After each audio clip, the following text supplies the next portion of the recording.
Bismillahirrahmanirrahim. Assalamualaikum warahmatullahi wabarakatuh. Salam Om Swastiastu, Namo Buddhaya, salam kebajikan. Perkenalkan, nama saya Dr. Ayu Puspitasari, SE MAK AK, Program Studi Akuntansi di Sekolah Tinggi Ilmu Ekonomi Makassar Maju. Sebagai seorang dosen, saya wajib menjalankan Tridharma Perguruan Tinggi, yaitu pengajaran, penelitian, dan pengabdian.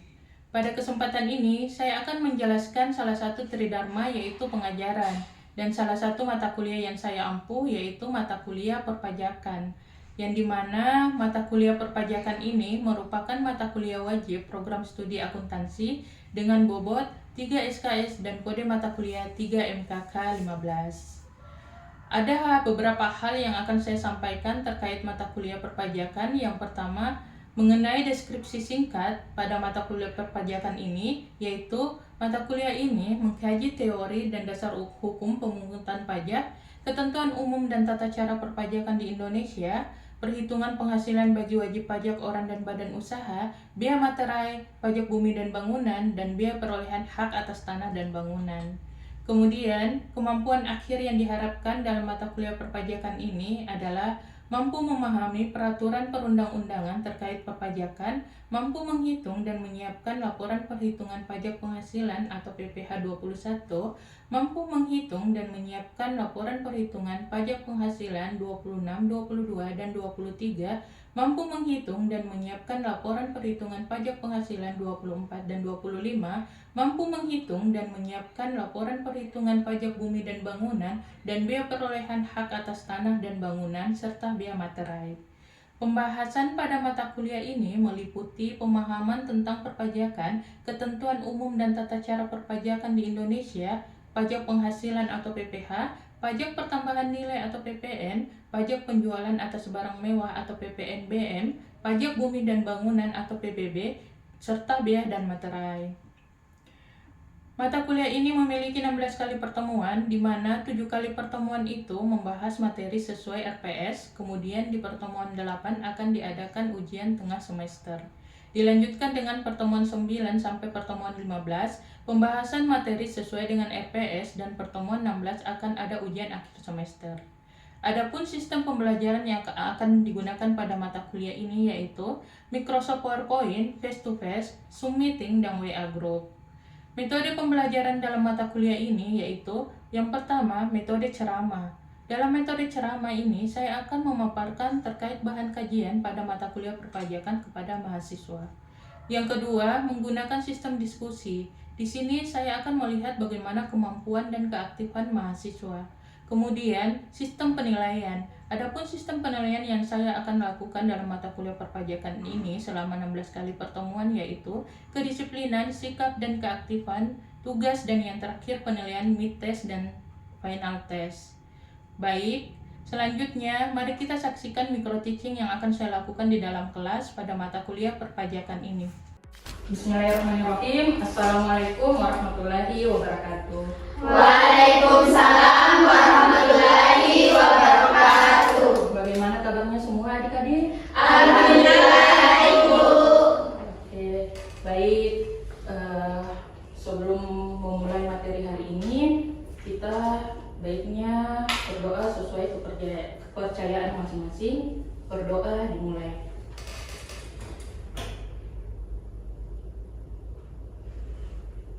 Berdoa selesai. Nah, untuk pertemuan pekan lalu kita sudah membahas terkait kontrak perkuliahan dan membahas sedikit terkait jenis-jenis pajak yang berlaku di Indonesia. Nah, ada yang masih ingat salah satunya saja? Pajak penghasilan atau biasa disebut dengan PPh. Oke, pajak penghasilan atau biasa disebut dengan PPh. Jadi, baik, untuk materi hari ini kita akan membahas terkait ketentuan umum dan tata cara perpajakan. Ini agak lebih khusus lagi ya. Nah, di sini ada kewajiban pajak secara umumnya ya. Kita bisa lihat di sini wajib pajak atau biasa disebut dengan WP. Kalau wajib pajak atau WP itu kalau melakukan aktivitas secara khusus di sini ada beberapa ya. Kalau wajib pajak melakukan pembelian barang kepada supplier barang itu akan dikenakan PPN dan PPh pasal 22. Kemudian untuk wajib pajak ketika melakukan pengadaan jasa ke supplier jasa akan dikenakan PPN dan PPh pasal 21, 23, dan 26.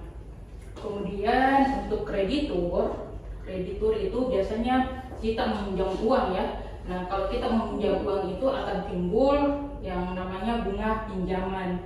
Yang namanya bunga pinjaman dan dikenakan pasal PPh pasal 23 atau PPh pasal 26. Kemudian kalau untuk dividen atau pegawai laba itu akan dikenakan PPh pasal 23 atau 26.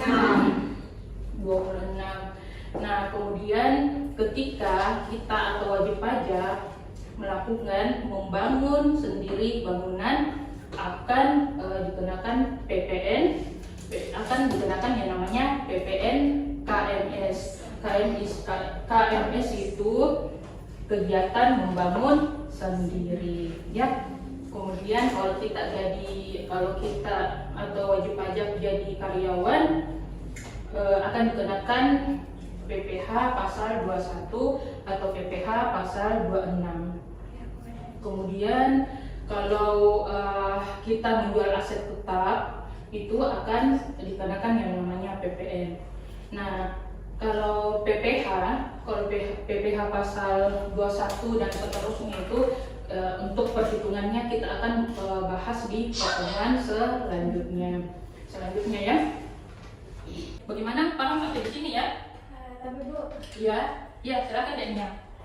baik, sebelumnya terima kasih atas kesempatan yang telah diberikan kepada saya. Iya. Pertanyaan saya Bu, bagaimana kalau tabungan atau deposito Bu? Apakah masuk di bagian wajib pajak yang di mana poinnya kemana Bu? Oh ya, baik. Kalau untuk tabungan atau deposito itu masuk di PPh final atau nomor 4 di ayat 2.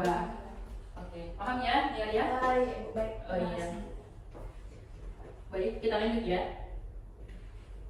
Nah, di sini ada syarat kewajiban pajak bisa dilakukan. Syaratnya itu ada PPh.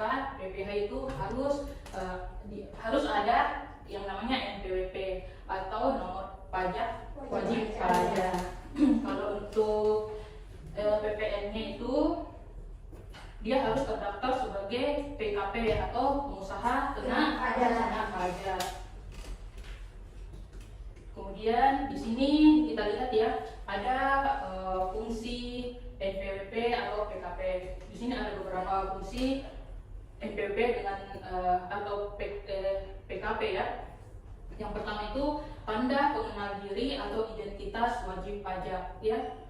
Nah, di sini tentunya itu dalam administrasi perpajakan sehingga dia mampu atau mau melaksanakan hak dan kewajiban perpajakannya dan dia support ketertiban pembayaran pajak dan pengawasan administrasi perpajakan. Nah, untuk wajib pajak, di sini ada WP ya. WP atau wajib pajak pengertiannya itu orang pribadi atau badan yang menurut ketentuan peraturan perundang-undangan perpajakan ditentukan untuk melakukan kewajiban perpajakan termasuk pemungut pajak atau pemotong pajak tertentu. Jadi kalau WP atau wajib pajak itu bisa juga orang pribadi atau badan. Kemudian konsekuensi kepemilikan NPWP. Nah, ketika NPWP kita sudah terdaftar per 1 Januari 2000 sekian ya. Nah, jadi untuk perhitungan perpajakan itu biasanya dilakukan di awal tahun ya. Jadi seluruh kewajiban pajak itu harus terpenuhi. Nah, kewajiban pajak itu ada dua. ada kewajiban pajak pada diri sendiri, yaitu menghitung, menyetor, melaporkan. Nah, kalau untuk menyetor itu kita setor ke ini kas negara, ya. Kemudian kita laporkan. Kemudian ada yang namanya kewajiban pada pihak lain. Kewajiban pada pihak lain itu menghitung, memotong, menyetor, dan melaporkan. Jadi perbedaan antara kewajiban pada diri sendiri atau kewajiban pada pihak lain itu letaknya pada memotong. Oke. Kemudian di sini kewajiban selain NPWP. Nah, di sini ada WPOP. WPOP itu wajib pajak orang pribadi atau badan. Jadi ketika wajib pajak orang pribadi atau badan memiliki pekerjaan bebas di luar dan melakukan penyerahan barang atau jasa kena pajak melebihi 4,8 M dalam 1 tahun buku, itu harus mendaftarkan diri sebagai PKP, pengusaha kena pajak. Oke, baik. Nah, di sini ada pun konsekuensi dari PKP, ya. Ada beberapa konsekuensi dari PKP. Yang pertama itu menghitung PPN yang terutang dari setiap penyerahan barang atau jasa kena pajak. Yang kedua, memperhitungkan PPN yang telah dibayar waktu pembelian dengan PPN yang dipungut dari penyerahan atau penjualan. Yang ketiga itu membayar kekurangan PPN. Nah, terkait PPN yang berhubungan dengan PPN itu nanti kita akan bahas juga di pertemuan selanjutnya, ya. Jadi kita lihat dulu sih. Jadi untuk perhitungan PPN yang telah dibayar itu, jika ada kurang bayar itu kita wajib membayar, ya. Seperti di poin 3 membayar kekurangan PPN, seperti itu, ya. Kemudian yang terakhir itu melaporkan dalam SPT masa PPN. Paham, ya? Ya. Nah, di sini ada penyetoran pajak atau tempat penyetoran pajak. Tempat penyetoran pajak itu bisa di bank BUMN, di bank BU atau bank BUMD atau bank-bank lain yang ditunjuk oleh Dirjen Anggaran, atau bisa juga di kantor pos. Nah, ini SPT. SPT itu surat pemberitahuan, di mana surat yang oleh WP atau wajib pajak itu digunakan untuk melaporkan perhitungan atau pembayaran pajak, objek pajak atau bukan objek pajak, dan harta dan kewajiban sesuai dengan ketentuan peraturan perundang-undangan perpajakan. Jadi isi SPT itu apa sih? Nah, isi SPT itu melaporkan perhitungan atau pembayaran pajak, objek pajak atau bukan objek pajak dalam hal harta atau kewajiban, ya. Nah, kemudian untuk suatu masa pajak itu dinamakan SPT masa. Oke. Kemudian untuk suatu tahun pajak atau bagian tahun pajak itu dinamakan SPT tahunan. Baik. Nah, di sini kita lihat di sini ada yang namanya memotong, menyetor, melapor. Nah, ini kapan ya? Nah, tergantung dari jenis pajaknya. Nah, jenis pajaknya itu seperti PPh 21, PPh 23. Kalau memotongnya itu saat pembayaran atau terutang. Kemudian kalau untuk menyetornya itu dia tanggal 10 bulan berikutnya. Kalau untuk melapornya tanggal 20 bulan berikutnya. Kemudian kalau untuk PPh 25 itu menyetornya di tanggal 15 bulan berikutnya karena dia angsuran, ya. Kemudian untuk PPN dia menyetornya akhir bulan berikutnya, kemudian melapornya juga di akhir bulan berikutnya. Untuk PPh OP atau orang pribadi tahunan itu menyetornya sebelum dilaporkan, kemudian melapornya itu 3 bulan setelah 1 tahun buku. Jadi dia melapornya itu di bulan Maret, 3 bulan sebelum 3 bulan setelah tahun buku. Jadi tanggal 31 Maret.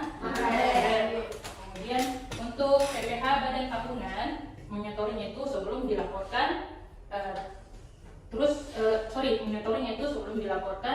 kalau melapornya itu dia 4 bulan setelah satu tahun buku seperti itu. Jadi dia di tanggal 30 April ya, April ini sebenarnya ya. Oke, paham ya? Iya Bu. Kita lanjut. Nah, di sini ada pun beberapa hal untuk penghapusan NPWP. Tidak bisa baca sama-sama ya. Di sini diajukan permohonan oleh WP atau wajib pajak atau ahli waris. Kemudian wajib pajak badan dikuasai karena penghentian atau penggabungan usaha yang kemudian dianggap perlu oleh DBP karena WP atau wajib pajak tidak memenuhi persyaratan subjektif atau objektif. Baik. Kemudian, nah di sini ada proses WP atau wajib pajak yang memiliki usaha. Di sini ada dua, ada namanya pembukuan dan ada namanya pencatatan. Kita bisa lihat sama-sama ya. Kita bisa lihat sama-sama. Kemudian di sini untuk yang lebih dari 4,8 M itu harus melakukan pembukuan. Kalau untuk pencatatan itu di bawah atau kurang dari 4,8 M ya. Oke, paham sampai di sini? Ada yang mau bertanya? Oke, silakan Musfira. Baiklah, terima kasih atas kesempatannya. Pertanyaan saya, apakah boleh dilakukan pembukuan kalau di bawah 4,8 M, Bu? Oh, ya. Kalau dilakukan pembukuan untuk di bawah 4,8 M itu boleh saja, malah lebih bagus ya, malah lebih bagus. Tapi yang lebih wajib melakukan pembukuan itu yang lebih dari 4,8 miliar ya. Paham sampai di sini? Iya, Bu. Baik, kita lanjut ya. Mungkin masih ada pertanyaan? Kita lanjut ya. Oke.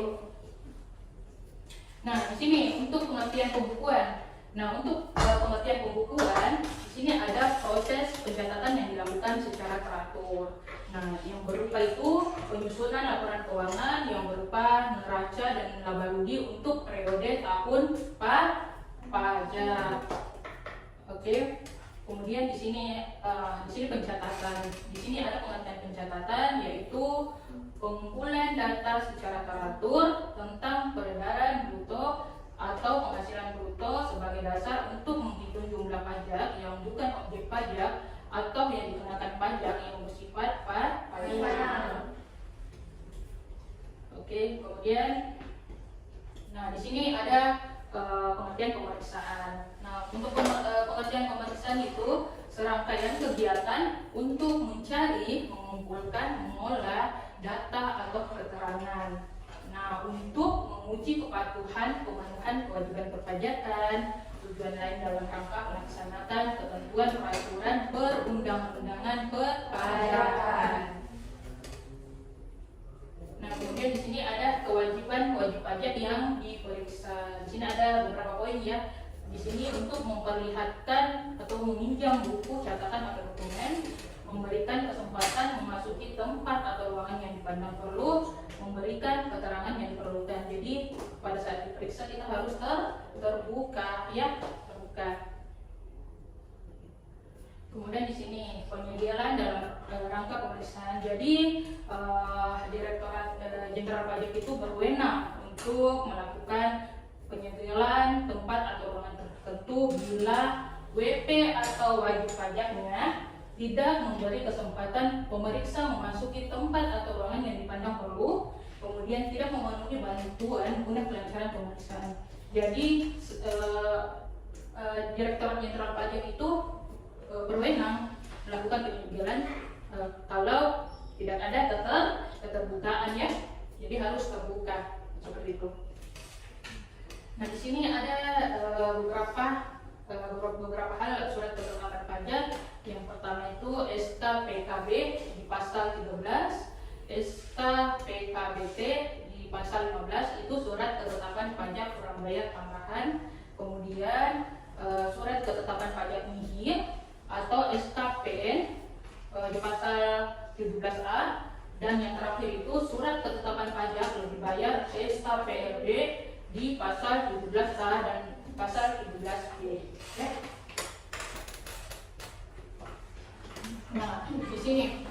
lunasi jatuh tempo pembayaran ketetapan pajak. Ada kan jatuh tempo pembayaran ketetapan pajak. Nah, jatuh tempo pembayaran ketetapan pajak itu harus dilunasi paling lambat 1 bulan sejak tanggal diterbitkan. Oke. Nah, di sini ada beberapa poin permohonan keberatan. Nah, di sini nanti terkait keberatan, banding dan lain sebagainya kita nanti akan bahas lebih detailnya di pertemuan selanjutnya ya. Jadi ini poin-poinnya aja dulu. Ini ada permohonan keberatan, ada beberapa poin. Yang pertama itu WP mengajukan keberatan hanya pada Direktur Jenderal Pajak. Kemudian satu keberatan itu diajukan untuk satu jenis pajak per SKP. Kemudian diajukan dalam bahasa Indonesia dan diajukan dalam 3 bulan sejak tanggal dikirim surat ketetapan pajaknya. Kemudian yang terakhir itu DJP menyelesaikan permohonan keberatan dalam waktu paling lama 12 bulan sejak tanggal surat keberatan diterima. Oke. Nah, begitupun permohonan banding. Jadi keberatan dan banding di pertemuan selanjutnya kita akan bahas ya. Nah, di sini ada beberapa poin juga di permohonan banding. Yang pertama itu banding diajukan kepada Pengadilan Pajak atau SK Keberatan. Kemudian yang kedua itu diajukan secara tertulis dalam bahasa Indonesia. Kemudian yang ketiga sisa tagihan pajak yang belum dilunasi. Kemudian sisa tagihan tidak dianggap utang pajak. Pelunasan hasil putusan sidang dilakukan paling lama sejak 1 bulan sejak tanggal putusan banding. Yang terakhir itu sanksi denda 100% ditagih dengan menggunakan STP dan dibayar paling lama 1 bulan sejak tanggal penerbitan. Oke, baik.